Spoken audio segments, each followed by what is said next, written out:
کیونکہ آج کے اس عظیم الشان کانفرنس کے اندر ایک سے ایک فصاحت و بلاغت کے شہسوار موجود ہیں، جن کی خطابت اور نعت گوئی کا چرچا صرف دیہات، شہر اور قصبوں تک محدود نہیں بلکہ پورے ملک کے اندر ان کی شہرتوں کا ڈنکا بجتا ہے۔ لہذا ایسے پرسوز ماحول میں ایک ایسے خطیب کو زحمت سخن دینے کی جسارت کر رہا ہوں جس سے میری مراد نبیر امام اہل سنت، قاطع شرک و بدعات، حضرت مولانا مفتی حارث عبدالرحیم صاحب فاروقی، استاد جامعہ مسعودیہ نور العلوم بہرائچ کو اس شعر کے ساتھ کہ عزائم میں سمو دو اپنے دریاؤں کی طغیانی، عزائم میں سمو دو اپنے دریاؤں کی طغیانی، اٹھو اور بخش دو ذروں کو تاروں کی درخشانی، مقرر عظیم آتا ہے جان لطف عمیم آتا ہے، اہل محفل کو شادمہ کرنے فکر و فن کا شمیم آتا ہے۔ بسم اللہ الرحمن الرحیم وبہ نستعین رب اشرح لی صدری ویسر لی امری واحلل عقدۃ من لسانی یفقہوا قولی رب اشرح لی صدری ویسر لی امری واحلل عقدۃ من لسانی یفقہوا قولی رب اشرح لی صدری ویسر لی امری واحلل عقدۃ من لسانی یفقہوا قولی اما بعد فاعوذ باللہ من الشیطان الرجیم بسم اللہ الرحمن الرحیم وَيُطْعِمُونَ الطَّعَامَ عَلَى حُبِّهِ مِسْكِينًا وَيَتِيمًا وَأَسِيرًا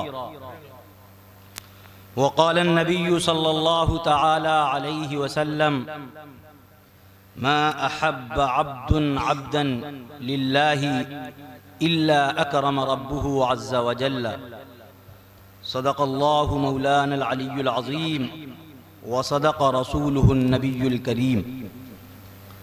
ہے مجھے نسبت حبیب کبریا کے نام سے، ہے مجھے نسبت حبیب کبریا کے نام سے، مجھ کو پہچانو غلام مصطفیٰ کے نام سے، ہے مجھے نسبت حبیب کبریا کے نام سے، مجھ کو پہچانو غلام مصطفیٰ کے نام سے۔ حضرت صدیق کی عظمت کو وہ سمجھیں گے کیا؟ حضرت صدیق کی عظمت کو وہ سمجھیں گے کیا؟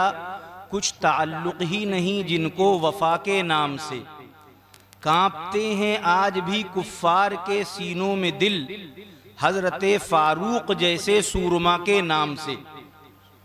دیکھ کر عثمان کو ڈھکلی پنڈلیاں سرکار نے، دیکھ کر عثمان کو ڈھکلی پنڈلیاں سرکار نے، تھی حیا کو بھی حیا اس با حیا کے نام سے، تھی حیا کو بھی حیا اس با حیا کے نام سے۔ مرحبو عنتر کا وہ انجام نخوت دیکھ کر، مرحبو عنتر کا وہ انجام نخوت دیکھ کر، آج تک باطل لرزاں ہے مرتضیٰ کے نام سے۔ حضرات علماء کرام، معزز و محترم سامعین، بزرگوں، دوستوں، نوجوان دینی و ایمانی بھائیوں، پیام انسانیت کے بامقصد عنوان پر ام القریٰ مدرسے کے زیر انتظام یہ عظیم الشان کانفرنس منعقد ہو رہی ہے، جس میں آپ حضرات تشریف لائے ہیں۔ اللہ تبارک و تعالی آپ کی حاضری کو قبول فرمائے۔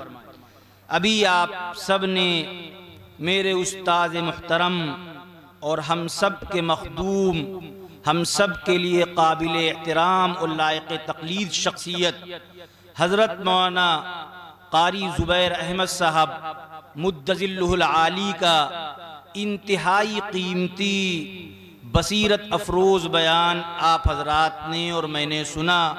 اللہ تبارک و تعالی ہم تمام لوگوں کو حضرت کی کہی ہوئی باتوں پر عمل کرنے کی توفیق عطا فرمائے۔ اگر ان باتوں پر ہم عمل کرنے لگ جائیں تو یہ ماحول میں جو انتشار ہے، ڈر اور خوف ہے، فتنہ اور فساد ہے، ایک دوسرے پر اعتماد، ایک دوسرے پر بھروسہ نہیں ہے، رشتے ٹوٹ رہے ہیں، ہر ایک کو دوسرے سے خطرہ لگا ہوا ہے، پڑوسیوں کو پڑوسیوں پر اعتماد نہیں ہے، بھائی کو بھائی پر بھروسہ نہیں ہے، رشتے جو بکھر رہے ہیں اور انسانیت دم توڑ رہی ہے، یہ جو مسائل ہیں یہ مسائل حل ہو جائیں۔ صحیح فرمایا حضرت نے کہ پیام انسانیت کا درس تو اسلام نے دیا ہے، اور امام الانبیاء تاجدار مدینہ حضرت محمد الرسول اللہ صلی اللہ تعالی علیہ وسلم نے جس مؤثر انداز میں اپنے قول سے، اپنے عمل سے، اپنے مجاہدوں سے، اپنی قربانیوں سے، اپنے ایثار سے، اپنی بے مثال سیرت سے، اپنے انمول کردار سے پیام انسانیت کا جو درس دیا ہے، کسی قائد نے، کسی رہبر نے، کسی دوسرے انسان نے اس انداز سے دیا ہی نہیں۔ آپ ذرا تصور کیجئے کہ جس وقت امام الانبیاء تاجدار مدینہ حضرت محمد الرسول اللہ صلی اللہ علیہ وسلم نے اعلان نبوت فرمایا، اس وقت کے حالات کیا تھے، میں اس تفصیل میں اس وقت نہیں جاؤں گا۔ مجھے چند باتیں پیام انسانیت کے حوالے سے اور مدرسے کے حوالے سے، چونکہ مدرسے میں جلسہ ہو رہا ہے اور مدرسے والے کر رہے ہیں، اس حوالے سے ایک آدھ باتیں کرنا ہے، اور پھر انشاءاللہ ہمارے بعد جو باہر سے اہم مقرر تشریف لائیں ان کا بیان ہونا ہے، تفصیل میں نہیں جانا ہے۔ آپ علماء کرام بیٹھے ہوئے ہیں، پوچھئے ان سے، ادب کی کتابیں بھری پڑی ہوئی ہیں، شعراء کے کلام، خطبہ کے کلام، اس دور کی جو حالات تھے اور اس دور کا جو مزاج تھا اور اس دور میں جو اصول تھے ان کی ترجمانی کر رہے ہیں۔ ایک شاعر کہہ رہا ہے کہ دیکھو ہم اینٹ کا جواب پتھر سے دینے والے ہیں، ہم دبنے کو، معاف کرنے کو، درگزر کرنے کو بزدلی سمجھتے ہیں۔ سنو، الا لا یجہلن احد علینا، الا لا یجہلن احد علینا فنجعل فوق جہل الجاہلین۔ خبردار خبردار، کوئی ہم سے جہالت نہ کرے، کوئی ہمیں غلط نگاہ سے نہ دیکھے۔ اگر کسی نے ہم پر ذرا سی جہالت کی، کسی نے ذرا سی ترچھی نگاہ سے دیکھا تو ہم اینٹ کا جواب پتھر سے دیں گے، ہم اینٹ کا جواب توپ سے دیں گے۔ اس دور کے اعتبار سے ہم جہالت کا جواب بڑی جہالت سے دیں گے۔ اس ماحول میں اللہ اپنے نبی سے کہہ رہا، اے پیغمبر، آپ قول سے، عمل سے، کردار سے، ہر انداز سے بتائیے، اپنے رب کا پیغام سنائیے۔ ادفع باللتی ہی احسن السیئہ فاذا الذی بینک وبینہ عداوۃ کأنہ ولی حمیم۔ ہم برائی کا جواب برائی سے نہیں دیں گے، تم برائی کرو گے، ہم اچھائی سے جواب دیں گے، اور ایک وقت آئے گا کہ ہماری اچھائیوں کے جواب میں تمہاری برائیاں تار تار ہو جائیں گی، تمہاری عداوت ختم ہوگی، تمہاری نفرتوں کا جنازہ نکلے گا، اور تم بھی ہماری طرح محبت کرنے لگو گے، اور ہمارے اور تمہارے درمیان محبت ہو جائے گی۔ امام الانبیاء حضرت محمد الرسول اللہ صلی اللہ علیہ وسلم فرما رہے ہیں اپنے ماننے والوں سے، وَاعْفُ عَمَّنْ ظَلَمَكَ وَأَحْسِنْ إِلَىٰ مَنْ أَسَاءَ إِلَيْكَ سِلْ مَنْ قَطَعَكَ۔ جو تم سے تعلق توڑے اس سے تم تعلق جوڑو، جو تم پر ظلم کرے اسے معاف کر دو، اور جو تمہارے ساتھ برائی کا سلوک کرے اچھائی کا سلوک کرو اس کے ساتھ۔ یہ اللہ کے نبی امام الانبیاء حضرت محمد صلی اللہ علیہ وسلم کی تعلیمات ہیں۔ اور ایسا بھی نہیں کہ خالی بات ہی بات ہو، خالی الفاظ ہی الفاظ ہو، ایسا نہیں ہے، بلکہ امام الانبیاء نے وہ ماحول بنا دیا تھا کہ جس ماحول میں ایک دوسرے پر اعتماد کی فضا تھی، تہذیب کی شمعیں روشن کی، اونٹوں کے چرانے والوں نے، تہذیب کی شمعیں روشن کی اونٹوں کے چرانے والوں نے، کانٹوں کو گلوں کی قسمت دی، ذروں کے مقدر چمکائے، توحید کا دھارا رک نہ سکا، اسلام کا پرچم جھک نہ سکا، کفار بہت کچھ جھنجھلائے، شیطان ہزاروں بل کھائے۔ ایسا ماحول کر دیا تھا۔ ولید ابن مغیرہ کی بیٹی ہے اور صفوان ابن امیہ جیسے بڑے کافر سردار کی بیوی ہے، مسلمان ہو گئی۔ امام الانبیاء حضرت محمد الرسول اللہ صلی اللہ علیہ وسلم کی خدمت میں حاضر ہوتی ہے اور کہتی ہے، آقا میں مسلمان ہو گئی ہوں۔ مسلمانوں کو غلبہ ملنا اس لیے نہیں بلکہ اسلام کی حقانیت کو سمجھ کر اور آپ کی تعلیمات اور آپ کے جاننے والوں کی زندگیوں کو جانچ کر پرکھ کر میں مسلمان ہوئی ہوں، لیکن میرا شوہر ہے، مجھے اس سے محبت ہے، وہ بھاگ گیا ہے۔ وَحَرَبَهَا زَوْجُهَا مِنَ الْإِسْلَامِ، اس کا شوہر اسلام سے بھاگ کھڑا ہوا اور وہاں سے چلا گیا تھا۔ اے پیارے آقا، اس نے اسلام کے خلاف بہت سازشیں کی ہیں، بہت نفرت کے مظاہرے کیے ہیں، اسے یقین نہیں ہے کہ اگر وہ آپ کے پاس آئے گا تو آپ معاف کر دیں گے، اس کا کیا ہوگا؟ آقا وہب ابن عمیر جو صفوان ابن امیہ کا چچزاد بھائی ہے، اس کو اپنی چادر مبارک عنایت کرتے ہیں۔ آقا کی تعلیم دیکھو، عمل دیکھو۔ اس وقت بہت سے کپڑے نہیں ہوا کرتے تھے، آقا چادر دیتے ہیں، کہتے ہیں جاؤ صفوان ابن امیہ کو میری یہ چادر دکھاؤ اور یہ چادر دکھا کر کہو کہ محمد عربی صلی اللہ علیہ وسلم نے تیرے ہر قصور کو معاف کر دیا، تیری ہر شیطنت سے درگزر کر دیا، جو کچھ بھی تو نے کیا سب معاف۔ جب یہ چادر دکھاؤ گے تو یقین آ جائے گا۔ چنانچہ یقین آ گیا اور کشاں کشاں پیارے آقا حضرت محمد الرسول اللہ صلی اللہ علیہ وسلم کی خدمت میں آ رہے ہیں۔ اللہ رے انقلاب کے سب منکران حسن، اللہ رے انقلاب کے سب منکران حسن، آخر کشاں کشاں تیری محفل میں آ گئے۔ یوں صفوان ابن امیہ بھی آ گئے، لیکن ابھی اسلام قبول نہیں کیا ہے، مسلمان نہیں ہوئے۔ آقا کیا فرماتے ہیں؟ آقا یہ نہیں کہتے کہ تم کو اب مسلمان ہونا پڑے گا، تمہیں اسلام کا دامن تھامنا پڑے گا تب میں معاف کروں گا، کچھ نہیں۔ کیا فرمایا؟ حدیث میں آتا ہے جعل لہو رسول اللہ صلی اللہ علیہ وسلم تسیرا 4 اشہر بین المسلمین، اللہ کے نبی صلی اللہ علیہ وسلم نے فرمایا کہ ان کو 4 مہینے مسلمانوں کے درمیان گھماؤ پھرو، یہ مسلمانوں کے ساتھ اٹھے بیٹھے، چنانچہ 4 مہینے کسی نے ان سے کچھ نہیں کہا، صرف مسلمانوں کے درمیان اٹھے اور بیٹھے اور دیکھا اور بھالا، حتی اسلما، یہاں تک کہ مسلمان ہو گئے۔ یہ ہے مسلمانوں کا کردار۔ ایسے تھے مسلمان کہ ایک دوسرے سے محبت، ایک دوسرے سے اپنائیت، ایک دوسرے کی ہمدردی، ایک دوسرے کی غمگساری انسان ہونے کے ناطے وہ کیا کرتے تھے، چنانچہ دوسرے انسان ان کو دیکھ کر انہی جیسے بننے کے خواہش مند ہو جایا کرتے۔ یہ ہے پیام انسانیت۔ میرے عزیزوں، میرے بھائیوں، کیا امام الانبیاء حضرت محمد الرسول اللہ صلی اللہ علیہ وسلم کی سنتیں اور آپ کی سیرت، آپ کا کردار، آپ کا کیریکٹر یا قرآن کی تعلیمات کیا ختم ہو گئی؟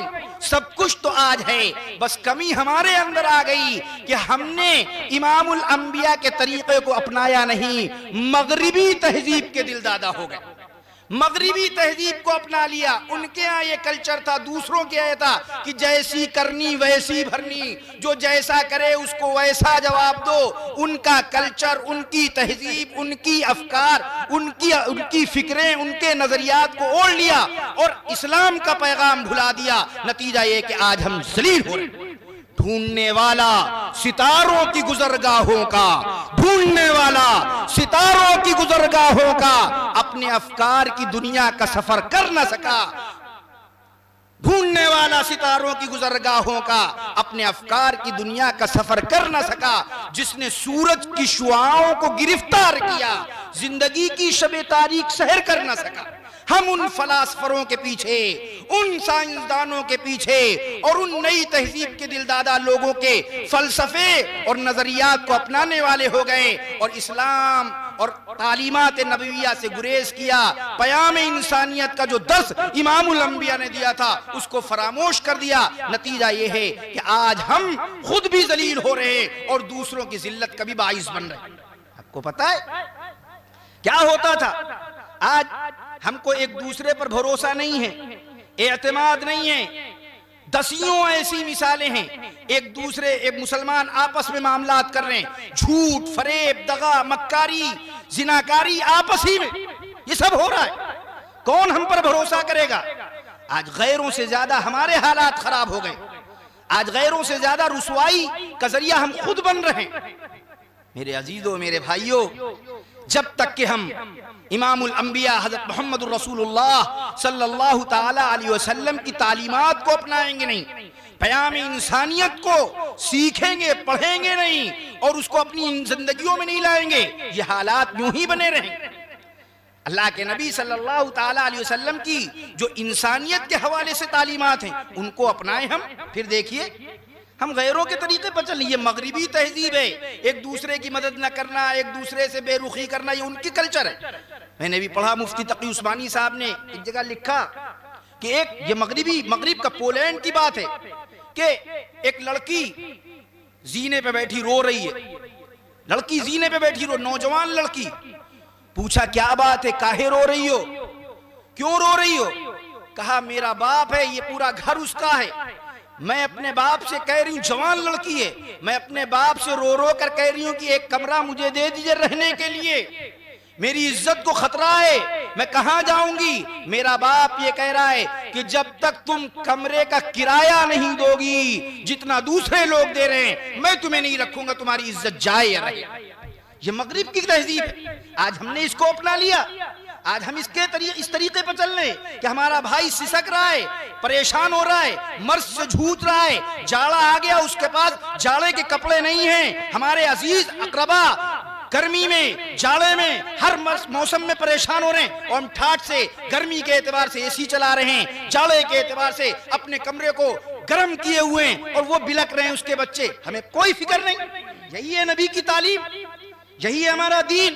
جب ہم یہ کریں گے تو شرمندہ نہیں ہوں گے، رسوا نہیں ہوں گے، پوری کائنات میں آج ہم رسوا ہو رہے ہیں۔ یہ مغرب کی تہذیب تھی، یہ ان کا طریقہ تھا جو ہم نے اپنا لیا ہے، ان کی اچھائیوں کو نہیں اپنایا لیکن ان کی برائیوں کو ہم نے اپنا لیا۔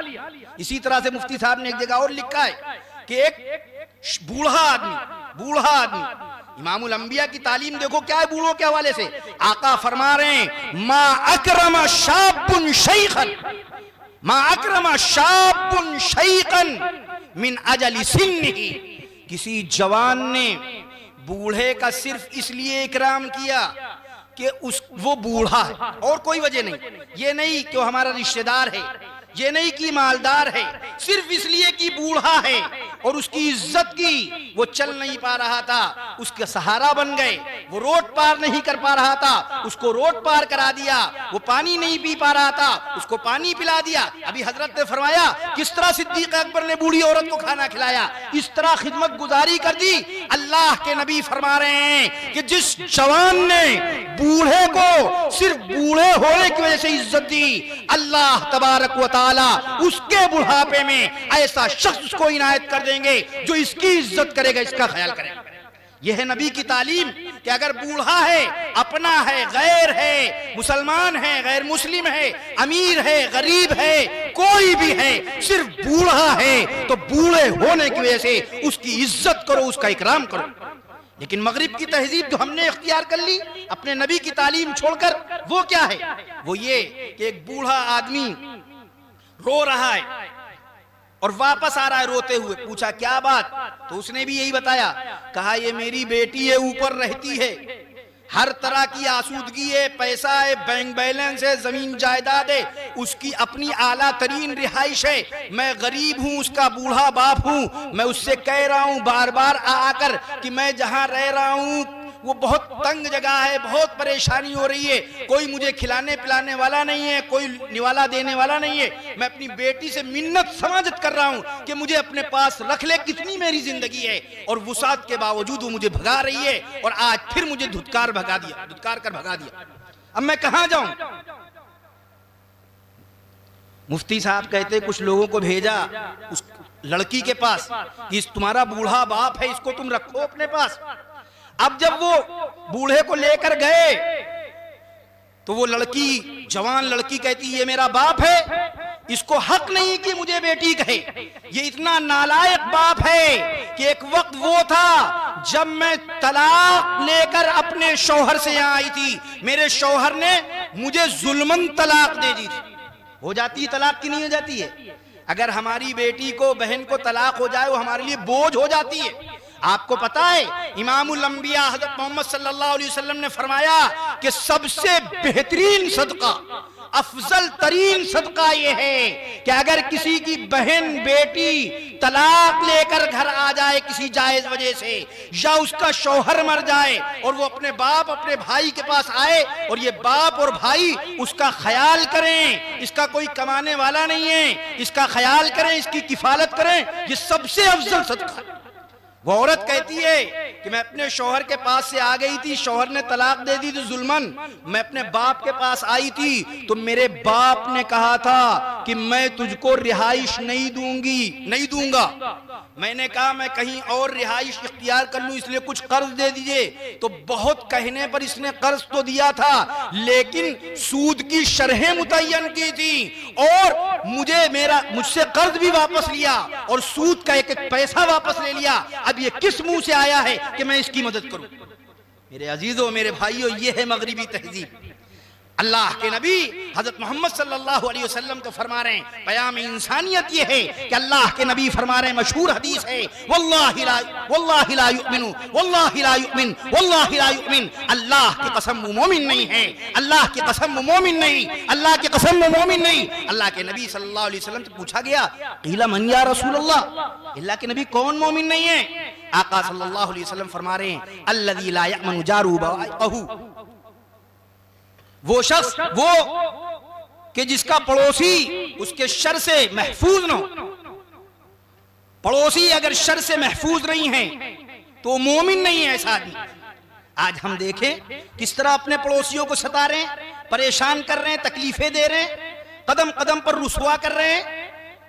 اللہ کے نبی صلی اللہ علیہ وسلم فرما رہے ہیں کہ جبریل امین برابر مجھے نصیحت کرتے رہے، وصیت کرتے رہے کہ پڑوسیوں کے ساتھ اچھا سلوک کیجئے، پڑوسیوں کے ساتھ خیرخواہی کی تعلیم دیجئے۔ اتنی وصیت کی، اتنی نصیحت کی کہ مجھے لگنے لگا کہ پڑوسیوں کو اللہ تبارک و تعالی وراثت میں حصے دار قرار دے گا۔ یہ ہمارے افعال ہیں، یہ ہمارے کردار ہے کہ آج پوری دنیا اسلام سے بدزن ہو گئی۔ اسلام کی یہ تعلیم نہیں ہے جس پر مسلمان عمل کر رہا ہے۔ دھوکہ دینا، وعدہ خلافی کرنا، بے ایمانی کرنا، پڑوسیوں کی بیٹیوں کو، بہنوں کو غلط نگاہ سے دیکھنا، موقع ملنے پر ان کا مال، ان کا اسباب لوٹ لینا، یہ سب اسلام کی تعلیم نہیں۔ یہ ہمارا اپنا کردار ہے جس کی وجہ سے اسلام بدنام ہو رہا۔ اسلام کی تعلیم تو یہ ہے کہ اسلام کو ہے ظلم کی طاقت سے انحراف، اسلام کو ہے ظلم کی طاقت سے انحراف، اسلام تو ازل سے آتنک کے خلاف۔ اسلام کا اصول محبت ہے، پیار ہے، دامن میں اس کے گل ہے، مہک ہے، بہار ہے۔ اسلام نے خلوص کے دریا بہائے ہیں، اسلام نے خلوص کے دریا بہائے ہیں، اسلام نے خوشی کے خزانے لٹائے ہیں۔ جن مفلسوں کو سب نے نظر سے گرا دیا، جن مفلسوں کو سب نے نظر سے گرا دیا، اسلام نے انہیں بھی گلے سے لگا لیا۔ اسلام نے کہا کہ پڑوسی کو دکھ نہ دو، اسلام نے کہا کہ پڑوسی کو دکھ نہ دو، دشمن ہو دوست ہو اپنا کے غیر ہو، بھوکا ہے گر پڑوسی تو اتنا رہے خیال، قرآن والو تم پہ نوالا نہیں حلال۔ کہتے ہیں آیتوں کے چمکتے ہوئے دیے، اسلام کی بہار ہے ہر قوم کے لیے، نفرت کو دفن کر کے مسرت لٹائی ہے، اسلام نے سبھی پہ محبت لٹائی ہے۔ مذہب کا یہ اصول بتایا رسول نے، دشمن کو اپنے دل سے لگایا رسول نے۔ بڑھیا جو پھینکا کرتی تھی کوڑا رسول پر، اس کی بھی خیریت کو گئے آپ اس کے گھر طائف میں سنگ کھائے، مگر بد دعا نہ دی، اپنوں کے قاتلوں کو بھی کوئی سزا نہ دی۔ مکے کی فتح پر ملی دشمن کو بھی پناہ، صفحے الٹ کے دیکھیے تاریخ ہے گواہ۔ اسلام چاہتوں کے پیغمبر کا نام ہے، اسلام چاہتوں کے پیغمبر کا نام ہے۔ اسلام میں تو ظلم و عداوت حرام ہے، نفرت سے، قتل و خون سے، ستم سے، فساد سے اسلام کو نہ جوڑیے آتنکواد سے۔ اسلام کا یہ درس ہے، ایمان پر چلو، یعنی خدا کے حکم پر، قرآن پر چلو۔ اسلام کا یہ درس نہ بھولیں گے ہم کبھی، پیچھے نہیں ہٹیں گے یہ اپنے قدم کبھی۔ اے ارض ہند تیرا چکائیں گے قرض ہم، مذہب کی روشنی میں نبھائیں گے فرض ہم۔ پہلے بھی ہم نے تیرے لیے سر کٹائے ہیں، پہلے بھی ہم نے جنگ کے پرچم اٹھائے ہیں، پہلے بھی ہم نے تیرے لیے سر کٹائے ہیں۔ پھر اے وطن کی سرزمین ہم کو بلا کے دیکھ، جب وقت انتہا ہو ہمیں آزما کے دیکھ، تیار ہم ملیں گے شہادت کے واسطے، دے دیں گے جان ہم تیری حفاظت کے واسطے۔ یہ ہے اسلام کی تعلیم کا ایک نقشہ۔ میرے عزیزوں، میرے بھائیوں، ہم غیروں کی تہذیب کو اپنا کر ذلیل ہو رہے ہیں، اور یہ ایسی مصیبت ہے، ایسی لعنت ہے کہ جس مصیبت سے اگر چھٹکارا ہم چاہ بھی رہے ہیں تو نہیں مل پا رہا، نہیں مل پا رہا۔ بالکل ایسے ہی جیسے ایک شخص تھا، سیلاب آتا تو ندی کے کنارے بیٹھ جایا کرتا تھا۔ کیوں؟ کہ سیلاب میں کوئی چیز بہہ کر آئے گی تو ہم اس کو نکال لیں گے۔ ہوتا بھی یہ تھا، کسی کا گھر ڈوبا، اب اس کے یہاں سے کچھ سامان بہتا ہوا آ رہا ہے، صاحب مفت میں جلدی سے اترے، تیرنا آتا تھا اور نکال لیا سامان۔ اس طرح موج کیا کرتا، کافی دن اس طرح موج کی۔ ایک دن دور سے نظر آیا کہ ایک کالا کمبل چلا آ رہا، موٹا کمبل۔ اب یہ دوڑے دوڑے گئے، ندی کے اندر اتر گئے اور تیر کر گئے وہاں کالے کمبل کے پاس، اس کو پکڑا۔ اب پکڑا تو لوگوں نے دیکھا، پکڑ تو لیا، لیکن پکڑنے کے بعد اب یہ آ نہیں رہے ساحل پر، کنارے پر۔ لوگ پکار رہے ہیں، ارے آؤ آؤ، ڈوب جاؤ گے کیا؟ جب ہاتھ پیر مارنے لگے، ڈوبنے لگے، تو لوگوں نے کہا ارے چھوڑ دو اس کو، چھوڑ دو اور آ جاؤ۔ تو در حقیقت وہ کمبل نہیں تھا، جو دور سے کمبل نظر آ رہا تھا وہ کالا بھالو تھا، اور یہ نکالنے گئے تھے کمبل، اور اس بھالو نے ان کو پکڑ لیا۔ تو یہ کہہ رہے ہیں کہ یہ وہ مصیبت ہے کہ ہم اس کو چھوڑنا بھی چاہ رہے ہیں لیکن یہ ہمیں نہیں چھوڑ رہے۔ میرے عزیزوں، میرے بھائیوں، آج ہم پریشانیوں کا شکار، مصائب کا شکار ہیں۔ دھیرے دھیرے کر کر ہم اتنا اتر گئے ہیں ان کی تہوں میں کہ یہ بالکل کینسر بن گیا، مرض بہت بڑھ گیا ہے۔ میرے عزیزوں، میرے بھائیوں، اب نجات کا صرف ایک طریقہ ہے کہ نجات کی طلب ہے تو مدینۃ النبی چلو، نجات کی طلب ہے تو مدینۃ النبی چلو، یہ ایک راہ چھوڑ کر ہر ایک راہ بند۔ جب تک کہ ہم پیام انسانیت کو اپنا مشن نہیں بنائیں گے، مخلوق کی خدمت کو اپنا طریقہ نہیں بنائیں گے، ہمارے اوپر لوگوں کا اعتماد اور بھروسہ نہیں آ سکتا۔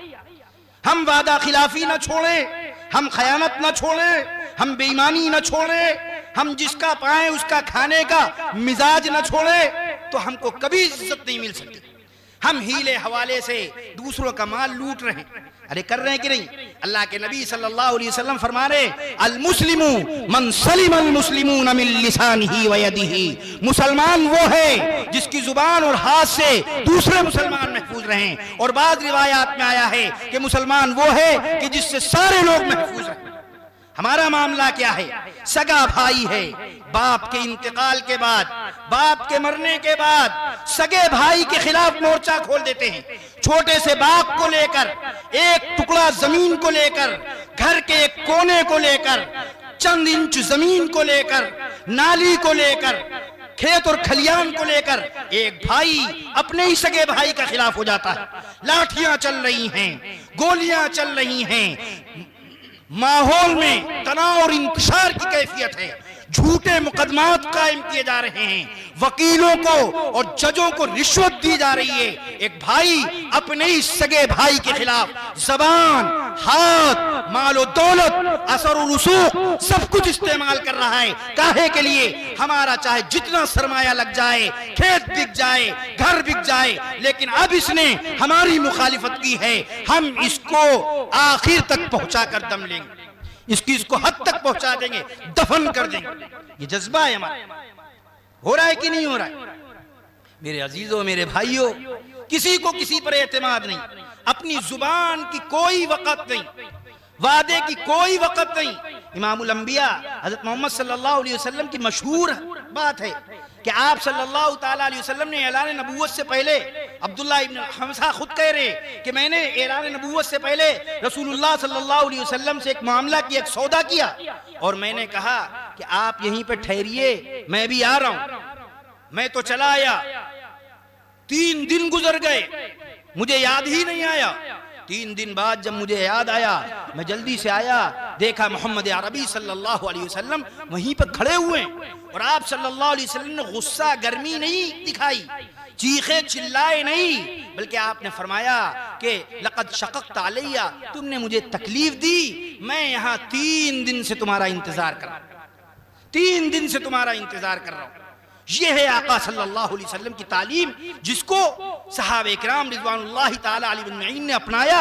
نتیجہ یہ ہوا کہ سارے لوگ ان پر بھروسہ کرتے تھے، اعتماد کرتے تھے، غیر بھی اپنی امانتیں لا کر رکھاتے تھے، اپنے مقدمات یہود، نصارہ، مشرکین، اپنے مقدمات کا فیصلہ صحابہ اکرام سے کرایا کرتے تھے، کیونکہ ان کو بھروسہ تھا کہ یہ حق کہیں گے، حق بولیں گے، ناانصافی نہیں کریں گے، جھوٹ نہیں بولیں گے، رشوت نہیں لیں گے، وعدہ خلافی نہیں کریں گے۔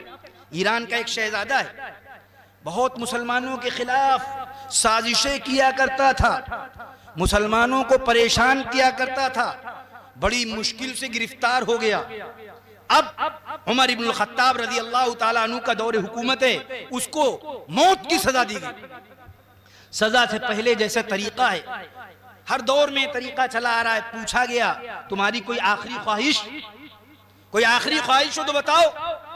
آج اگر پوچھ لی جائے آخری خواہش، اور صحیح معنوں میں جیسے پہلے پوری کی جاتی تھی، اگر پوری کی جائے تو آج تو ہر مجرم یہی کہے گا جج صاحب میری آخری خواہش یہ کہ آپ میری جگہ پھانسی کے پھندے پہ چڑھ جائیں اور مجھے چھوڑ دیا جائے۔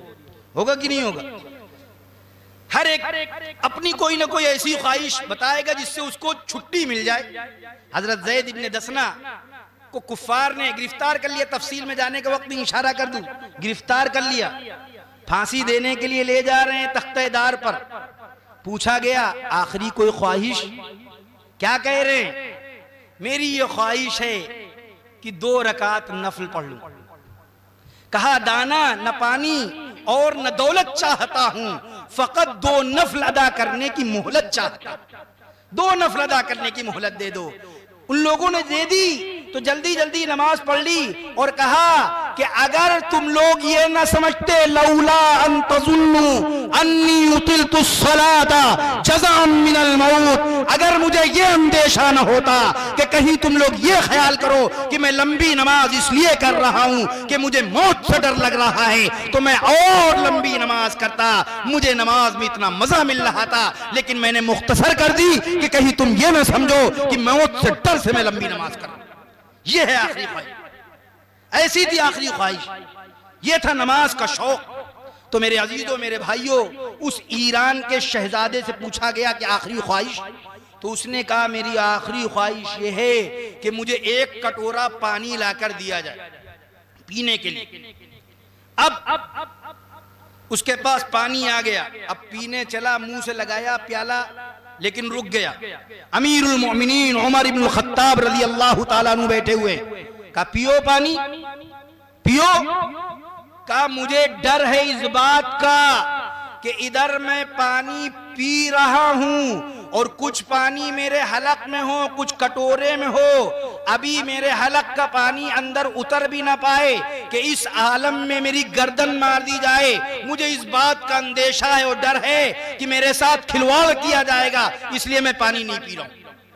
امیر المؤمنین عمر بن الخطاب رضی اللہ تعالیٰ عنہ نے فرمایا کہ نہیں نہیں، تم آرام سے پانی پیو، جب تک یہ پانی تم پی نہیں لوگے اس وقت تک تمہیں مارا نہیں جائے گا۔ مسلمان تو بھولا بھالا ہوتا ہے نا۔ امام الانبیاء حضرت محمد صلی اللہ علیہ وسلم فرما رہے ہیں المؤمن غر کریم، کہ مومن تو سادہ بھولا بھالا ہوتا ہے۔ حضرت عمر رضی اللہ عنہ نے وعدہ کر لیا کہ ٹھیک ہے تم پیو، جب تک یہ پانی پی نہیں لوگے ختم نہیں ہو جائے گا تمہارا پانی پی کر، اس وقت تک کہ تمہارے لیے امن ہے، تمہیں نہیں مارا جائے گا۔ اب جب اس نے یہ سنا تو سارا پانی پھینک دیا زمین، پھینک دیا اور کہا عمر ابن الخطاب کو مخاطب کر کے کہ اے مسلمانوں کے امیر، آپ کا یہ وعدہ ہے کہ جب تک میں یہ پانی پی نہیں لوں گا آپ موت کی سزا نہیں دیں گے، اب تو میں یہ پانی پی نہیں سکتا، کیا آپ اپنا وعدہ پورا کریں گے؟ تو حضرت عمر ابن الخطاب رضی اللہ عنہ فرماتے خدعنی الرجل، اس آدمی نے تو مجھے دھوکہ دیا، لیکن اب چاہے کچھ بھی ہو میں نے وعدہ کر لیا ہے، اور اللہ کے نبی حضرت محمد صلی اللہ علیہ وسلم نے فرمایا ہے کہ وعدہ خلافی منافق کی علامت، آیت المنافق ثلاث، یہ منافق کی 3 علامتیں ہیں، اذا حدث کذبا، بات کرے تو جھوٹ بولے، وَإِذَا وَعَدَ أَخْلَفَا، وعدہ کرے تو خلاف کرے، وَإِذَا اؤْتُمِنَ خَانَ، امانت رکھائی جائے تو خیانت کرے، یہ منافق کی علامت ہے، میں ایسا نہیں کر سکتا، نہیں ہوگا۔ اور حضرت عمر ابن الخطاب رضی اللہ عنہ نے اس کے بارے میں کہا میں نے تمہیں معاف کیا اور تمہیں اب سزا نہیں ہوگی۔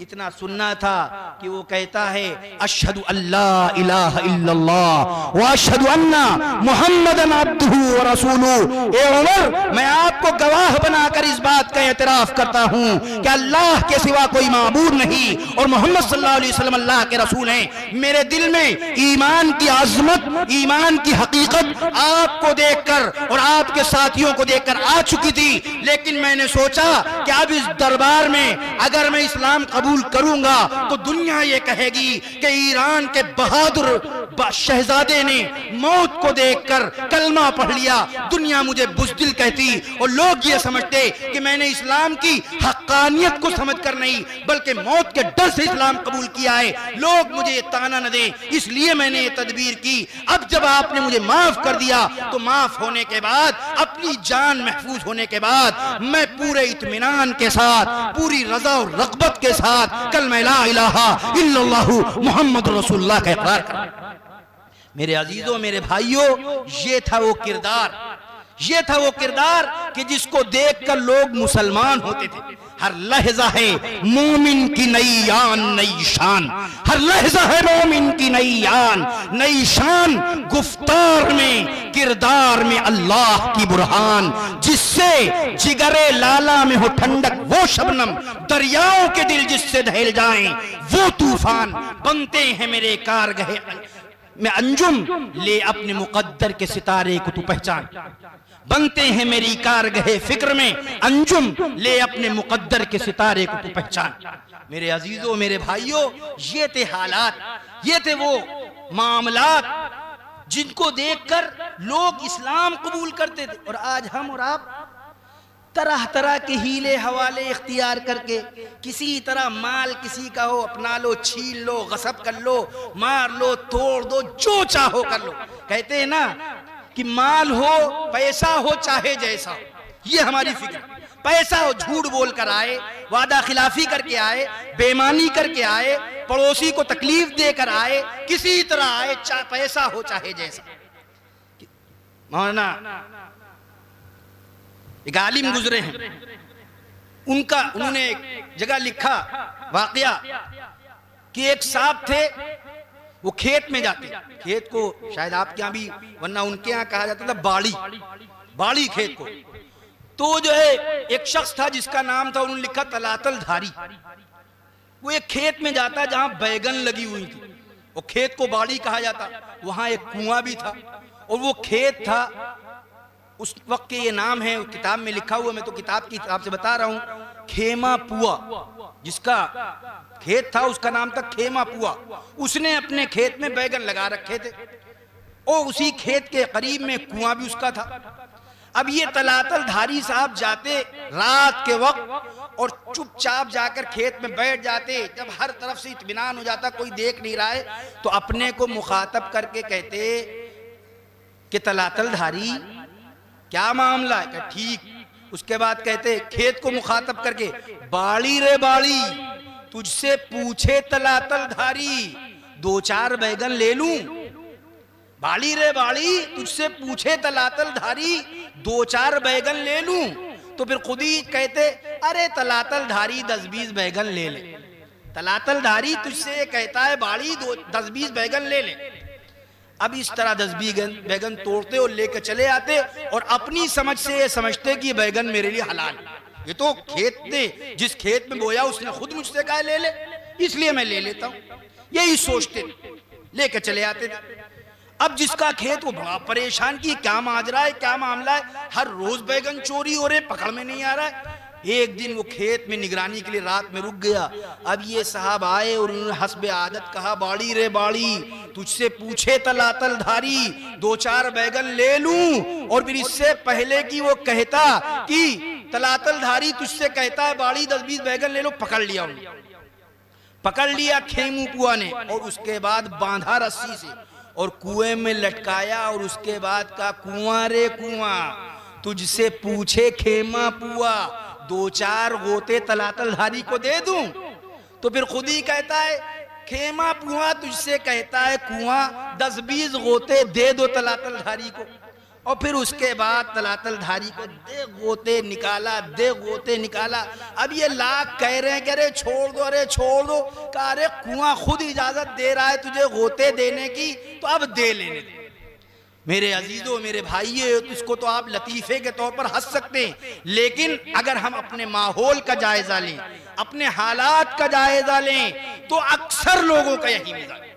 اکثر لوگ ہیلے حوالے سے کسی طرح دوسرے کا مال, دوسرے کی عزت و آبرو, دوسرے کی جائیداد ہڑپ کرنے کا بہانہ ڈھونڈ رہے ہیں.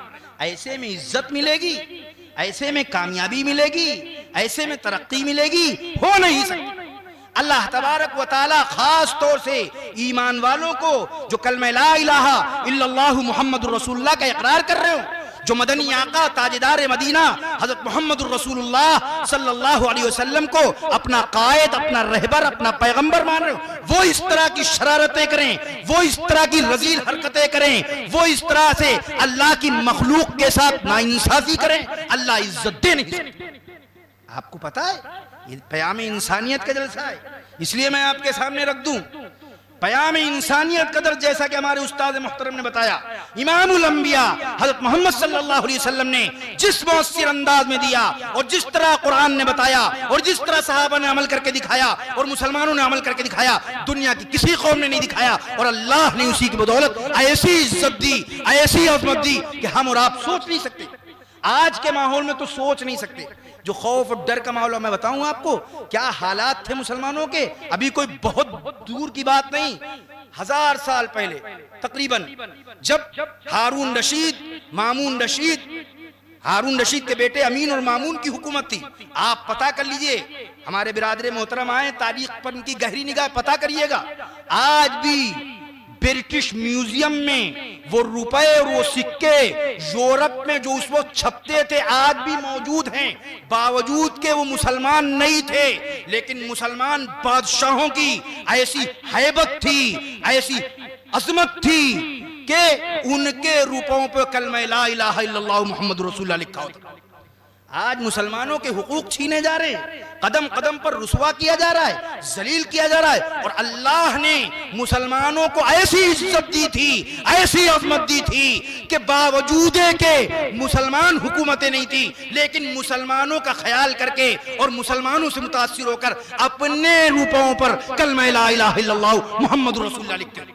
کیا اس وقت مسلمان آج سے زیادہ تھے؟ آپ کہیں کہ اس وقت بہت مسلمان رہے ہوں گے, کیا اس وقت آج سے زیادہ مسلمان تھے؟ کیا اس وقت آج سے زیادہ مسلمانوں کے پاس دولت تھی؟ آج تو دولت کے انبار ہیں. آج تو سب سے بڑی جو اس وقت کی ضرورت ہے, جس کو سونا کہا جاتا, کالا سونا پٹرول کی شکل میں, وہ سب کا سب مسلمانوں کے پاس ہے تقریباً. سب کچھ ہونے کے باوجود آج پریشان ہیں. تو کیوں ہیں؟ اس لیے کہ ہم نے حضرت محمد رسول اللہ صلی اللہ علیہ وسلم کی جو تعلیمات تھیں انسانوں کے حوالے سے ہم نے بھلا دیا, اس لیے آج ہماری کوئی عزت نہیں. آپ کو پتا ہونا چاہیے, عمر ابن الخطاب رضی اللہ تعالیٰ عنہ کا دور حکومت, حضرت عمر رضی اللہ عنہ کا دور حکومت, ایک شخص مصر سے آیا حضرت عمر رضی اللہ تعالیٰ عنہ کے پاس, اور اس نے آ کر کہا, امیر المومنین, مصر کے جو حاکم ہیں, عمرو بن العاص جو گورنر ہیں, ان کے بیٹے نے میرے اوپر ظلم کیا, بے وجہ خام خواہ مجھے مارا ہے. حضرت عمر ابن الخطاب رضی اللہ تعالیٰ عنہ, حج کا موقع, اس واقعے کو کسی مسلمانوں نے تو نقل کیا. ایک جرمن کی ایک لڑکی تھی, اس نے حضرت عمر ابن الخطاب رضی اللہ تعالیٰ عنہ پر تحقیق کی اور مقالہ لکھا، اور لکھنے کے بعد یہ کہا کانفرنس میں، پریس کانفرنس میں اس نے کہ انبیاء کرام کے بعد اگر عدل اور انصاف کو زمین پر قائم کیا ہے کسی نے سب سے زیادہ تو وہ عمر ابن الخطاب ہیں، اور انسانوں کی حمایت میں، انسانوں کے ساتھ مواسات، انسانوں کے ساتھ ہمدردی، انسانوں کے ساتھ برابری کا اگر کسی نے انتہائی مؤثر انداز میں اپنے کردار سے، اپنے عمل سے اگر کسی نے سب سے اہم پیغام دیا ہے تو عمر ابن الخطاب۔ اس سے پوچھا گیا کہ آپ یہ بات کیسے کہہ رہی ہیں؟ تو اس نے دسیوں مثالیں کہا کہ میں بیان کر سکتی ہوں لیکن صرف ایک واقعہ بیان کرتی ہوں، اور یہی واقعہ اس نے بیان کیا تھا جو میں آپ کے سامنے رکھ رہا ہوں۔ اس نے کہا کہ مصر کے گورنر ہیں، بڑی شخصیت، ان کے بیٹے نے ایک شخص پر ظلم کیا، ایک عام آدمی ہے، اور وہ عمر ابن الخطاب کے پاس آ گیا تو عمر ابن الخطاب نے مصر کے گورنر کو طلب کر لیا کہ اپنے بیٹے کو لے کے آؤ، تمہارے بیٹے نے مارا ہے تو تمہارے زور پہ مارا، ورنہ اس کی کیا مجال تھی؟ وہ یہی تو سمجھ رہا ہوگا کہ میرا باپ عمرو ابن العاص گورنر ہے، میں جس کو چاہوں مار لوں، کوئی پوچھنے والا نہیں۔ اے عمرو ابن العاص تم بھی آؤ، تمہارا بیٹا بھی آئے۔ حج کا زمانہ ہے، پورے عالم سے لوگ آئے ہوئے، بھرا دربار، بھرا مجمع۔ حضرت عمر ابن العاص کھڑے ہو کر اپنی صفائی دے رہے ہیں، اور جب عمر ابن الخطاب مطمئن ہو گئے کہ ان کی کوئی اس کارروائی میں ان کا کوئی دخل نہیں ہے تو ان کے بیٹے کو مخاطب کر کے کہتے ہیں، اے عبید اللہ، عمرو ابن العاص کے بیٹے، متا تعبدتہم وامہاتہم احرارا، تم نے ان کو کب سے غلام بنا لیا؟ ان کی ماؤں نے تو ان کو آزاد جنا تھا، ان کی ماؤں نے تو آزاد جنا تھا، تم نے ان کو غلام کب سے بنا لیا؟ اور یہ کہہ کر اس شخص سے جس کو مار پڑی تھی کہا تم بدلہ لے لو، اور پھر اس نے بھرے دربار میں بدلہ لیا۔ وہ جرمن کی لڑکی کہتی ہے کہ یہ ایسا جملہ ہے جو گورنر اس کے بیٹے کو بھرے مجمع میں عمر ابن الخطاب نے کہا، یہ اسلام کے امن، چین، سکون، عافیت، مساوات کی تعلیم کا غماز ہے، اور یہ وہ کردار ہے جیسا کردار روئے زمین اس کے بعد دیکھا نہیں۔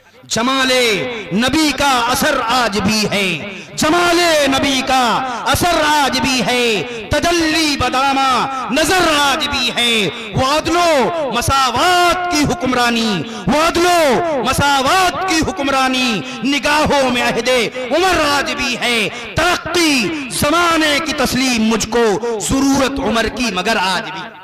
میرے عزیزوں، میرے بھائیوں، قرآن مجید کی جو آیت میں نے پڑھی اس میں اللہ تبارک و تعالی یہی بتا رہے ہیں کہ مسلمانوں کا طریقہ یہ ہے کہ وَيُطْعِمُونَ الطَّعَامَ عَلَىٰ حُبِّهِ مِسْكِينًا وَيَتِيمًا وَأَسِيرًا، مسکینوں کو، غریبوں کو، قیدیوں کو یہ کھانا کھلاتے ہیں۔ اور اللہ کے نبی نے فرما دیا صاف صاف کہ کسی بندے نے کسی بندے سے اللہ کے لیے محبت کی تو اللہ اس کا اکرام کرے، اس کو اللہ عزت دے گا۔ آج ذلتیں جو ہیں وہ اسی لیے کہ محبت نہیں ہے ہمارے دلوں میں، قدر نہیں ہے ہمارے دلوں میں، مسلمانوں کی نہیں ہے، غیر مسلموں کی نہیں ہے، صرف اپنا بھلا ہو، بس اپنا کام بھاڑ میں جائے جنتا، اپنا کام بنتا، یہ زبانوں پر جملہ ہے، اپنا کام بنتا بھاڑ میں جائے جنتا، کچھ ہو جائے، ہمارا کام بننا چاہیے، ہمارا کام بنے اور چاہے جو کچھ ہو جائے۔ کہتے ہیں کہ رات گئی بات گئی، وعدہ کر لیا، رات گئی بات گئی۔ میرے عزیزوں، میرے بھائیوں، یاد رکھو یہی وہ باتیں ہیں جن کی وجہ سے ہم ذلیل ہو رہے ہیں، ہم کمزور ہو رہے ہیں اور ہمیں پریشان ہوتے چلے جا رہے ہیں اور کوئی ہمارا پرسان حال نہیں۔ اللہ تبارک و تعالی نے جن وجوہات پر مدد کا وعدہ کیا تھا وہ کام نہیں تو اللہ کی کھلی مدد نہیں آ پا رہی، نتیجہ یہ کہ ہم لقمہ تر بنے۔ اور یاد رکھیے گا یہ بات، اپنے بزرگوں کے سامنے یہ بات کہہ رہا ہوں، یاد رکھیے گا کہ یہ جو ہماری کوتاہیاں ہیں اس کی وجہ سے ہم کمزور ہو رہے ہیں، اور دنیا ہر جرم کو معاف کر سکتی ہے، زنا کو معاف کر دے گی، دنیا اللہ کی بات نہیں کر رہا، چوری کو معاف کر دے گی، کسی کو آپ نے تھپڑ مار دیا، ظلم اللہ کیا لکھا جائے گا، لکھا جائے گا، اچھا کام کیا تو بھی لکھا جائے گا۔ امام الانبیاء نے فرمایا کہ اگر کسی نے کسی مظلوم کی مدد کر دی، من اغاث ملہوفا، جس نے کسی کمزور کی، پریشان حال کی مدد کی، تو اللہ تبارک و تعالی 73 مغفرتیں اس کے لیے لکھ دیتا ہے، 73 یہ اللہ کے نبی اللہ کا وعدہ بتا رہے ہیں 73 مغفرتیں، اور اللہ کے نبی فرما رہے ہیں ایک مغفرت اس میں سے ایسی ہے جس سے دنیا کے سارے کام حل ہو جائیں گے، سارے مسائل حل ہو جائیں گے۔ مدد کر کے تو دیکھو قوم کی حیثیت سے سارے مسائل حل ہو جائیں گے۔ اور 72 جو مغفرتیں ہیں ان کو اللہ تبارک و تعالی قیامت کے دن عطا فرمائے گا، ان کے ذریعے سے عزتیں اور مقام اور رتبے اور بلندیاں اور طرح طرح کی ترقیات عطا فرمائے گا۔ ایک مغفرت ایسی ہوگی جس سے دنیا کے سارے مسائل ہو جائیں گے، لیکن سارے مسائل ساری چیزوں کو دنیا معاف کر سکتی ہے، لیکن ہم اگر کمزور ہو گئے، پریشان حالی کا شکار ہو گئے، اور جو ہو رہے ہیں دن بدن، مسلمانوں ہی کے گھروں پہ چھاپے پڑ رہے ہیں، مسلمانوں ہی کو مارا جا رہا ہے، انہی کی مسجدوں پہ رنگ کھیل کر طرح طرح کے فتنے اور فساد، اور پھر انہی کو قید کیا جا رہا ہے، انہی کی بیٹیوں کی عزتیں سے کھلواڑ ہو رہا ہے، اخبارات آپ پڑھ رہے ہیں، سب ہو رہا ہے کہ نہیں ہو رہا؟ ہر جگہ ہو رہا ہے۔ یہ کمزوری، یہ پریشان حالی دنیا اس کو معاف نہیں کرتی۔ جتنا کمزور ہوتے جائیں گے اتنے ہی لوگ اور آپ کا استحصال کریں گے، ہمارا استحصال کریں گے، اور ہماری مجبوری سے بے بسی سے فائدہ اٹھاتے چلے جائیں گے۔ عزت چاہتے ہو، عظمت چاہتے ہو تو اللہ کے نبی نے جو طریقہ بتایا اللہ کی نصرت حاصل کرنے کو وہ اپناؤ۔ کمزوری کو دنیا معاف نہیں کر سکتی۔ ارے معاف کرے گی؟ نہیں کرے گی۔ جو کمزور ہوتا ہے اس کو اور پست اور ذلیل کرنے کا مزاج جب سے دنیا بنی ہے چلا ہے، اور جب تک دنیا رہے گی چلتا رہے گا۔ علامہ اقبال نے اسی کو بیان کیا کہ ایک نظم میں چھوٹی سی آپ کے سامنے رکھ دوں تاکہ بات آپ کے سمجھ میں آ جائے۔ کہتے ہیں کبھی گوشت نہ کھاتا تھا معری، کہتے ہیں کبھی گوشت نہ کھاتا تھا معری، پھل پھول پہ کرتا تھا ہمیشہ گزر اوقات۔ معری ایک شاعر ہے، ابو العلا معری عرب کا بڑا شاعر ہے۔ کہتے ہیں کبھی گوشت نہ کھاتا تھا، مسلمان ہے لیکن گوشت نہیں کھاتا تھا کسی وجہ سے۔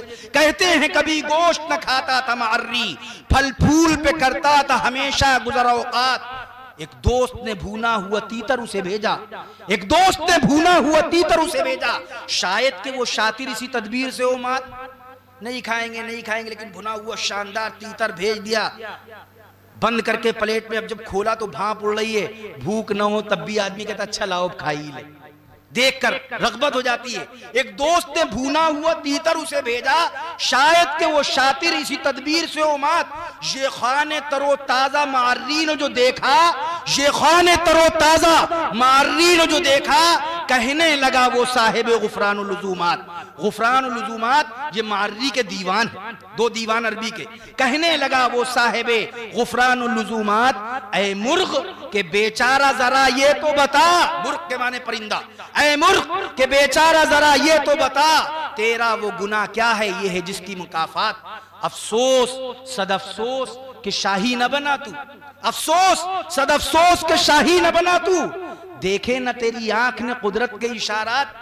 تقدیر کے قاضی کا یہ فتویٰ ہے ازل سے، تقدیر کے قاضی کا یہ فتویٰ ہے ازل سے، ہے جرم ضعیفی کی سزا مرگ مفاجات، ہے جرم ضعیفی کی سزا مرگ مفاجات۔ جب کمزور ہوگے تو اچانک قضا آئے گی اور تمہیں لے جائے گی۔ تو میرے عزیزوں، میرے بھائیوں، جب کمزور ہو جاؤ گے، دیوانے ہو جاؤ گے۔ آج مسلمانوں کے پاس نہ عقل ہے، بظاہر ایسا لگ رہا ہے، نہ ہنر ہے، نہ علم ہے، ہر طرف سے بالکل بے دست و پا، حیران و پریشان نظر آ رہے ہیں۔ اللہ نے جبکہ قرآن میں فرمایا تھا وَلَا تَكُن مِّنَ الْغَافِلِينَ، لیکن ہم انتہائی احمقانہ بچکانہ کام کر رہے ہیں۔ ہماری کوئی بساط نہیں دنیا کی قوموں میں، ایک زندہ قوم کی حیثیت سے، باشعور قوم کی حیثیت سے ہمارا شعور ہی نہیں۔ افسوس کی بات، جس کے سکے چلتے تھے ان پر لا الہ الا اللہ لکھا ہوتا تھا، اس قوم کا یہ حال ہو گیا۔ حماقت در حماقت، حماقت در حماقت۔ ایسے احمق کہ جتنے احمق گزرے ہوں گے سارے احمقوں کے واقعات ہمارے اوپر فٹ ہو، ایسے احمق ہو گئے ہم لوگ۔ میرے عزیزوں، میرے بھائیوں، ہم کو اور آپ کو چاہیے کہ ہم اپنی تاریخ کو پڑھیں، صحابہ کرام کے، نبی کے فرامین کو پڑھیں اور ان پر عمل کریں، اور یہ مدرسہ جس کے تحت ہو رہا ہے جلسہ، اس سے خاص طور سے محبت کریں۔ جو بھی اس کے مسائل ہیں، جو بھی اس کے معاملات ہیں، ان معاملات کو حل کرنے کی کوشش کریں گے بھائی انشاءاللہ۔ اللہ کے نبی صلی اللہ علیہ وسلم نے ایک موقع پر ایک صحابہ آئے اور ان کو کچھ پریشانی تھی. اللہ کے نبی صلی اللہ علیہ وسلم نے اعلان فرمایا چندے کا اعلان فرمایا. حدیث میں آتا ہے فما بقیہ رجل، کوئی آدمی باقی نہیں رہا الا تصدق علیہ بما قل او کثرا، کم ہو یا زیادہ جب نبی نے اعلان فرما دیا تو ہر شخص نے اپنی استطاعت کے مطابق دیا، ہر شخص نے دیا. پھر اللہ کے نبی صلی اللہ علیہ وسلم نے فرمایا کہ جس نے پہل کی ہے اس کو اس کے اپنے چندے کا بھی ثواب ملے گا، اور بعد میں جتنے لوگوں نے چندہ دیا ان تمام لوگوں کے اجر و ثواب بھی اس کو ملے گا، اور ان کے اجروں میں سے کوئی کمی نہیں ہوگی. میرے عزیزوں، میرے بھائیوں، یہ مدرسہ آپ کے علاقے کا ام القریٰ کے نام سے، یہ مدرسہ ابھی ابتدائی حالات میں ہیں. اگر آج آپ اس کے سہارا بن گئے، آج آپ کھڑے ہو گئے اور پروان چڑھایا، قیامت تک اگر یہ مدرسہ باقی رہا، اس سے حافظ بنے، عالم بنے، دین کے داعی بنے، امت کو سنوارنے والے بنے، امت کو راہ دکھانے والے بنے، تو جتنے قوم ترقی کرے گی، دین پھلے گا، پھولے گا، جتنے لوگ راہ راست پر آئیں گے، جتنے حافظ عالم تیار ہوں گے، صبح قیامت تک تمام کے تمام لوگوں کا جو اجر ہوگا اس اجر کے برابر آپ کو بھی اجر ملتا رہے گا، اجر اور ثواب آپ کے کھاتے میں لکھا جاتا رہے گا. اس لیے آپ حضرات کی یہ ذمہ داری ہے کہ آپ اس کا تعاون کریں، آپ آگے بڑھیں. اور یاد رکھیے جس طرح پیام انسانیت سے حالات سازگار ہوں گے، علم سے بھی حالات سازگار ہوں. جب علم ہی نہیں ہوگا تو پیام انسانیت کے جلسے کرتے رہو، سنا اور بھول گئے. علم ضروری ہے، اور صحیح علم مدرسوں سے آتا ہے. صحیح علم، سچا علم قرآن و حدیث کے ذریعے سے جو ملتا ہے وہ یہیں سے آتا ہے. اور جب تک کہ علم نہیں ہوگا، آپ مسلمانوں کے پاس مال آ جائے، دولت آ جائے، کھیت ہو جائے، کچھ بھی ہو جائے، دوسرے لوگ آئیں گے وہ ختم کر دیں گے. لیکن علم ہوگا، فن ہوگا، صلاحیتیں ہوں گی، تو جس قوم کے پاس فن ہوتا ہے، علم ہوتا ہے، اس قوم کو کوئی دبا نہیں سکتا. یورپ، امریکہ یہ کیوں ترقی کر رہے ہیں؟ آج کے دنیا کی ترقی کے اعتبار سے جو علم کی ضرورت ہے، سائنس کی، طب کی، وہ علم ان کے پاس ہیں. دنیا ان کے آگے کاسہ گدائی لے کر پھر رہی ہے، اور ہر ایک کے جس کو چاہتے چند سکے ڈال دیتے ہیں، جس کو چاہتے لات مار دیتے ہیں. میرے عزیزوں، میرے بھائیوں، ہم کو چاہیے کہ ہم صحیح علم حاصل کریں، اور مدرسوں نے ہر دور میں رہنمائی کی، رہبری کی ہے. آپ کو پتا ہے علم، ایک چھوٹی سی مثال دے کر بات ختم کروں. ایک شخص گزرا ابن سینا کے نام سے، اس کے دور کا ایک بادشاہ تھا. وہ بادشاہ بیمار ہو گیا، بادشاہ بیمار، طرح طرح کے طبیب، معالج، ڈاکٹر آئے، اور ان ڈاکٹروں نے، طبیبوں نے، معالجوں نے علاج کیا، لیکن بادشاہ کو شفا نہیں مل رہی تھی. ابن سینا نوجوان تھا، ابھی شروع کیا تھا طب. وہ بھی بادشاہ کے پاس آیا اور اس نے آ کر کہا جناب بڑے بڑے حکیموں نے، طبیبوں نے، معالجوں نے، عاملوں نے آپ کا علاج کیا، شفا نہیں ملی، میری یہ خواہش ہے کہ میں بھی آپ کا علاج کروں، میری یہ خواہش. بادشاہ نے کہا ٹھیک ہے تم بھی کر کے دیکھ لو. اب اس نے علاج کیا. اللہ کی قدرت، اللہ کی حکمت، اللہ کی مصلحت. اللہ اگر چاہے تو اپنے گدھے کو زعفران کھلائے، کسی کے باپ کا اجارہ. اللہ جو چاہے کرے، فعال لما یرید ہے، لا یسأل عما یفعل. کوئی پوچھ نہیں سکتا کہ ایسا کیوں کیا، کہ بڑے بڑے معالج و طبیبوں سے تو آپ نے شفا نہیں دی، آپ نے ان کے ذریعے سے کیسے دے دی شفا؟ کوئی پوچھ سکتا ہے؟ وَإِذَا مَرِضْتُ فَهُوَ يَشْفِينِ. حضرت ابراہیم کہہ رہے ہیں کہ جب میں بیمار ہوتا اللہ شفا دیتا ہے. شفا دینے والی ذات اللہ کی ہے. اللہ نے شفا دے دی اس نوجوان کے ذریعے جو ابھی صحیح طبیب بنا بھی نہیں تھا. اب جب بادشاہ ٹھیک ہو گیا تو بادشاہ تھا. اس نے بلایا ابن سینا کو جو نوجوان تھا، کہا مانگو، کیا مانگتے ہو، کیا چاہیے، کیا چاہیے؟ اب ابن سینا جو چاہتا مل جاتا کہ نہیں؟ اگر وہ کہتا ہمیں ایک بلڈنگ چاہیے، ہمیں وزارت چاہیے، ہمیں اپنی حکومت میں آپ کوئی عہدہ دے دیجئے، کوئی منصب دے دیجئے، کوئی گاؤں دے دیجئے، کوئی شہر دے دیجئے، جو چاہتا مانگتا مل جاتا. لیکن کیا کہا؟ جناب میں دنیا کی دولت، منصب، حکومت، عہدہ، رتبہ نہیں چاہتا. میری یہ خواہش ہے کہ آپ کے باپ دادا نے بڑی محنتوں اور مشقتوں کے ساتھ جو شاہی کتب خانہ بنایا ہے اور جس میں دنیا کے بڑے بڑے مصنفوں اور رائٹروں کے نادر نسخے رکھے ہوئے ہیں. میں یہ چاہتا ہوں کہ آپ اجازت دے دیجئے کہ میں اس کتب خانے میں جا کر اپنی علمی پیاس بجھا سکوں اور ان کتابوں کا مطالعہ کروں. بادشاہ نے اجازت دے دی. اب ابن سینا وہاں آتا گیا جاتا گیا, پڑھتا رہا اور پھر ایک وقت وہ آیا کہ دنیا نے اس نوجوان کو ابن سینا کا نام دیا. آج آپ ابن سینا کے بارے میں جاننا چاہتے تو کتابیں پڑھ لیجئے, یوٹیوب پہ آپ ابن سینا کا نام ڈال کر سرچ کر لیجئے. اس کے بارے میں جو آپ کو ملے گا وہ یہی کہ دنیا کا کون سا ایسا علم ہے ترقی حاصل کرنے کا, عروج حاصل کرنے کا, جس میں اس نے رہنمائی اور رہبری نہ کی.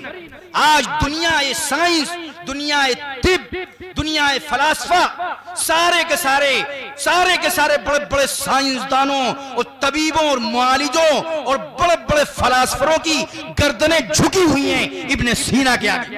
یہ کیسے ہوا؟ یہ علم کے ذریعے سے ہوا. اگر وہ کوئی عہدہ مانگ لیتا, کوئی منصب مانگ لیتا, کوئی جاگیر مانگ لیتا, وہ مر جاتا اور اس کی جاگیر اور اس کا منصب اور اس کا عہدہ سب اس کے ساتھ دفن ہو جاتا. لیکن اس نے علم کتب خانے میں مطالعے کو مانگا اور پھر وہ ایسا عالم بنا کہ آج دنیا اس کے احسان مند. تو میرے عزیزوں, میرے بھائیوں, یہ ام القریٰ چھوٹا سا مدرسہ ہے. ہر مدرسہ شروع میں چھوٹا ہی ہوتا ہے. کوئی بچہ ماں کے پیٹ سے بڑا نہیں ہو کر آتا. ارے ہوتا ہے. امام الانبیاء حضرت محمد صلی اللہ علیہ وسلم کی خدمت میں ایک شخص آئے اور انہوں نے کہا, اللہ کے نبی, مجھے سواری کے لیے اونٹ چاہیے. اللہ کے نبی صلی اللہ علیہ وسلم نے فرمایا, میں تمہیں اونٹنی کا بچہ دوں گا. اونٹنی کا بچہ. وہ کہنے لگے, اللہ کے نبی, میں اونٹنی کا بچہ کیا کروں گا اونٹنی کے بچے کو لے کر. پریشان کہ میں تو سواری کے لیے چاہ رہا ہوں, اونٹنی کا بچہ لے کر کیا کروں گا. اللہ کے نبی صلی اللہ علیہ وسلم نے فرمایا, جو اونٹ ہوگا توانا تندرست, وہ بھی تو اونٹنی کا بچہ ہی ہوگا. ٹھیک ہے وہ بڑا ہے, میں دوں گا بڑا, لیکن وہ اونٹنی کا بچہ ہی تو ہوگا. تو جو بھی ہے, جتنا بڑا عالم ہو, کوئی بھی ہو, شروع میں وہ چھوٹا بچہ ہی ہوتا ہے. اپنے فن کے اعتبار سے, اپنے علم کے اعتبار سے مبتدی ہوتا ہے, دھیرے دھیرے پھر ترقی کرتا ہے. اسی طریقے سے مدرسے بھی شروع میں چھوٹے ہوتے ہیں, چھپر میں ہوتے ہیں, پھر کچھ لوگ کھڑے ہوتے ہیں, مدد کرتے ہیں, تعاون کرتے ہیں, اور پھر دھیرے دھیرے اللہ تبارک و تعالیٰ کی نصرت شامل ہوتی ہے. اگر اخلاص ہوتا ہے تو اللہ تبارک و تعالیٰ پال پوس کر اس کو بڑا کر دیتے ہیں, پھر وہ دنیا کا مرکز بن جاتا ہے. تو میرے عزیزوں, میرے بھائیوں, میری آپ سے عاجزانہ درخواست ہے, مؤدبانہ درخواست ہے کہ اس مدرسے کی آپ کفالت کریں, اس مدرسے سے آپ محبت کریں. یہاں کے جو ذمہ داران ہیں ان سے پوچھیں کیا ضرورت ہے, آپ بتائیے. اور جب یہ مدرسہ پروان چڑھے تو ایسا نہیں کہ باہر کے لوگ آ کر پڑھیں گے اور آپ کے ہاں کے لوگ نہیں پڑھیں گے. آپ کے ہاں کے لوگ حافظ ہوں گے, عالم ہوں گے, قاری ہوں گے, اور پھر اللہ تبارک و تعالیٰ عزت عطا فرمائے. اس کے ذریعے سے عزت ملتی ہے کہ نہیں ملتی ہے؟ ملتی ہے بالکل, قرآن کے ذریعے. میرا وقت 2-3 منٹ ہے, بس 2-3 منٹ بات ختم کر رہا ہوں. قرآن کے ذریعے سے عزت ملتی ہے, مدرسے کے ذریعے سے اس کو پروان چڑھائیے, دین کے ذریعے سے عزت ملتی ہے, اللہ دے گا آپ کو. حضرت عمر بن الخطاب رضی اللہ تعالیٰ عنہ کے دور کی بات ہے کہ حضرت عمر بن الخطاب نے مکے جیسی سرزمین, مکہ, حضرت عمر رضی اللہ عنہ 22 لاکھ مربع میل زمین کے حاکم ہیں اور سب جگہ الگ الگ ریاستوں میں الگ الگ گورنر متعین کرتے ہیں. مکے جیسی مقدس سرزمین کا گورنر بنایا ہے نافع ابن عبد الحارث. حضرت عمر رضی اللہ عنہ کی ایک دن ملاقات ہو گئی مکے سے الگ مقام اصفہان میں نافع ابن حارث سے. کہا, اے نافع, آپ یہاں مکے کے آپ گورنر ہیں, آپ یہاں چلے آئے, اپنی جگہ گورنر کس کو بنایا, نائب کس کو بنایا؟ کوئی جائے گا تو اپنی جگہ کسی کو کارگزار بنائے گا کہ نہیں بنائے گا؟ مدرسے کے معتمد صاحب جاتے ہیں اگر لمبے سفر پر تو کسی کو اپنی جگہ بنا کر جاتے ہیں, کہتے ہیں کارگزار معتمد ہیں, معاون معتمد ہیں. پہلے تو لمبے لمبے سفر ہوا کرتے تھے, جہاز تو تھے نہیں, ٹرینیں تو تھی نہیں, گھوڑا تھا, اونٹ تھا, پیدل سفر تھے, لمبا سفر ہوتا تھا. پوچھا, آپ نے اپنی جگہ کس کو گورنر بنایا؟ کہا, میں نے اپنی جگہ ابن ابزا کو گورنر بنایا. اپنی جگہ ابن ابزا کو. حضرت عمر رضی اللہ عنہ ابن ابزا کو جانتے نہیں تھے. پوچھا, من ابن ابزا, یہ ابن ابزا کون ہے؟ کون ہے ابن ابزا؟ تو کہا, ابن ابزا ہیں تو ایک غلام زادے ان کے باپ دادا غلام تھے، خود غلام تھے، آزاد کر دیا ہے، اب مولا ہیں، غلامی کی زندگی گزارتے تھے، کوئی بہت بڑی شخصیت نہیں، لیکن وہ قاری کتاب اللہ کی کتاب کے قاری ہیں، عالم ہیں، علم فرائض کے عالم ہیں، قرآن مجید اچھا پڑھتے ہیں، قرآن مجید کے قاری ہیں، اللہ کی کتاب سے ان کا رشتہ ہے، اس لیے میں نے گورنر بنا دیا۔ ہیں تو غلام، وہ تھے تو غلام زادے، لیکن قرآن کی وجہ سے میں نے ان کو، قرآن سے رشتہ ہے، علم سے رشتہ ہے، اس لیے میں نے ان کو اپنی جگہ مکے کا گورنر بنا دیا۔ یہ سنتے ہیں عمر ابن الخطاب جھوم اٹھتے ہیں اور کہتے ہیں سچ فرمایا تھا ہمارے آقا، ہمارے مولا حضرت محمد رسول اللہ صلی اللہ تعالی علیہ وسلم نے کہ ان اللہ تعالی یرفع بہذا الکتاب اقواما ویضع بہ آخرین، اللہ اس کتاب کے ذریعے سے قوموں کو عزت بھی دیتا ہے اور قوموں کو ذلیل بھی کر دیتا ہے۔ تو میرے بھائیوں، اس مدرسے سے محبت کیجئے، یہاں قرآن کی، حدیث کی، دین کی تعلیم ہوتی ہے، اس لیے یہاں کے طلبہ سے، اساتذہ سے، ذمہ داروں سے محبت کیجئے اور جتنا زیادہ سے زیادہ تعاون ہو سکتا ہے بھرپور تعاون کیجئے، تاکہ یکسو ہو کر، بے فکر ہو کر یہ دین کی خدمت میں لگ جائیں۔ انشاءاللہ اللہ آپ کو اس کے ذریعے سے ترقی دے گا۔ عقابی روح جب بیدار ہوتی ہے جوانوں میں، عقابی روح جب بیدار ہوتی ہے جوانوں میں، نظر آتی ہے ان کو اپنی منزل آسمانوں میں، نہیں تیرا نشیمن قصر سلطانی کے گنبد پر تو شاہی ہے بسیرا کر پہاڑوں کی چٹانوں پر۔ اللہ تبارک و تعالی کہنے سننے سے زیادہ عمل کی توفیق عطا فرمائے۔ وآخر دعوانا الحمدللہ رب العالمین۔